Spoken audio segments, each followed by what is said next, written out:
पत्थरबाजी की 53 घटनाएं हो चुकी हैं। घाटी में पत्थरबाज सेना के सबसे बड़े दुश्मन हैं। पत्थरबाजी की घटनाओं में हर साल हजारों सैनिक बुरी तरह से जख्मी हो जाते हैं। इसी तरह आतंकी हमले और आतंकी एनकाउंटर में भी सेना के कई जवान शहीद हो जाते हैं। इस समस्या से निपटने के लिए सेना को ऐसी आर्मी की जरूरत है जिसमें इंसान नहीं बल्कि रोबोट हो, ताकि पत्थरबाजों और आतंकियों के हमले में सेना के किसी जवान की जान न जाए, किसी सिपाही का खून न बहे और देश के गद्दारों और दुश्मनों को करारा जवाब मिल सके।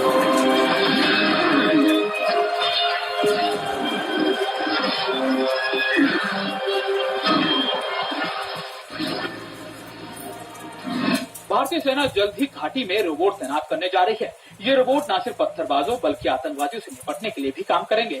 दरअसल भारतीय सेना एक प्रोजेक्ट पे काम कर रही है जिसके तहत पत्थरबाजों और आतंकवादियों से निपटने के लिए रोबोट को घाटी में तैनात किया जाएगा। दरअसल ये एक दो नहीं बल्कि 500 का दस्ता होगा जो आर्टिफिशियल इंटेलिजेंस के ऊपर काम करेगा और इन्हीं आतंकवादियों और पत्थरबाजों का सफाया भी करेगा। ग्रेटर कश्मीर में प्रकाशित एक रिपोर्ट के मुताबिक defence ministry counter terror operations और ऐसे दूसरे ऑपरेशंस के लिए रोबोटिक्स हथियारों की तैनाती करने को लेकर गंभीर है। दरअसल घाटी में सैनिकों के घायल या शहीद होने की बढ़ती घटनाओं को देखते हुए ये कदम उठाया जा सकता है। रिपोर्ट्स के मुताबिक सेना ने घाटी के लिए 544 रोबोट्स का प्रपोजल दिया था, जिसे डिफेंस मिनिस्ट्री ने हरी झंडी दिखा दी। एक बड़े डेली अंग्रेजी अखबार के मुताबिक अब वो दिन दूर नहीं जब सेना सीमा पर आर्टिफिशियल इंटेलिजेंस के लिए सक्षम रोबोट्स की तैनाती कर देगी और सेना इसी और बड़ी गंभीरता से काम भी कर रही है। फ्यूचर वारफेयर को देखते हुए सेना के तीनों अंगों को इस तरह से आर्टिफिशियल इंटेलिजेंस की मशीनों और रोबोट से पूरी तरह से लैस कर दिया जाएगा। ये रोबोट्स न केवल हर हलचल का बखूबी जायजा ले सकेंगे बल्कि तुरंत पोजीशन लेकर दुश्मन पर कार्रवाई भी करेंगे। ऐसा होने के बाद भारतीय सीमा की तस्वीर बदल जाएगी। दरअसल पूरी दुनिया में उन्नत तकनीक से लैस कई देश अब इसी दिशा में काम कर रहे हैं। भविष्य में आप देखेंगे कि रोबोट्स सेना के टैंक और विमान चलाएंगे और दुश्मन का काम तमाम करके लौटेंगे। दरअसल ये कल्पना की बात नहीं है। डीआरडीओ की एक लैब पिछले 2 साल से इस पर काम कर रही है और ये पूरा का पूरी लैब जो है उसका नाम दिया गया है centre for artificial intelligence and robotics. ये सेना के लिए कई तरीके के रोबोटिक्स यानी रोबोट्स पे काम कर रही है और खास बात ये भी कि इसको खास नाम भी दिया गया है जिसका नाम है कि multi agent robotics framework.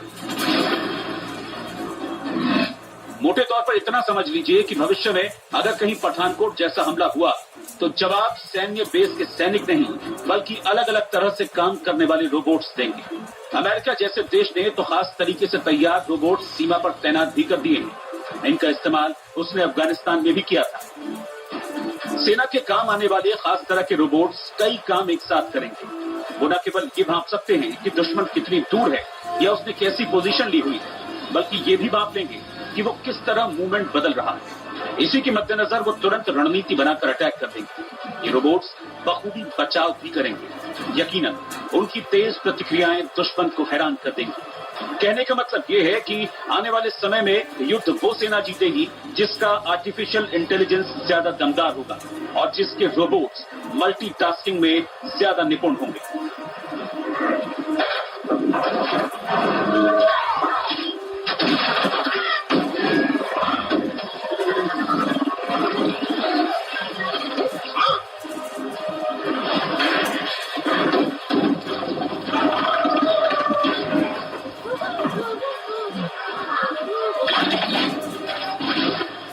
Economic times की एक रिपोर्ट कहती है कि हो सकता है कि सीमाओं की जिम्मेदारी पूरी तरह से रोबोट्स को सौंपने में समय लगे, लेकिन भारतीय सेना और इससे जुड़े विज्ञान प्रतिष्ठान चाहते हैं कि जल्दी से जल्दी भारतीय सेना को ऐसे रोबोट्स और आर्टिफिशियल इंटेलिजेंस को उपलब्ध कराया जाए जो सेना के काम आ सके।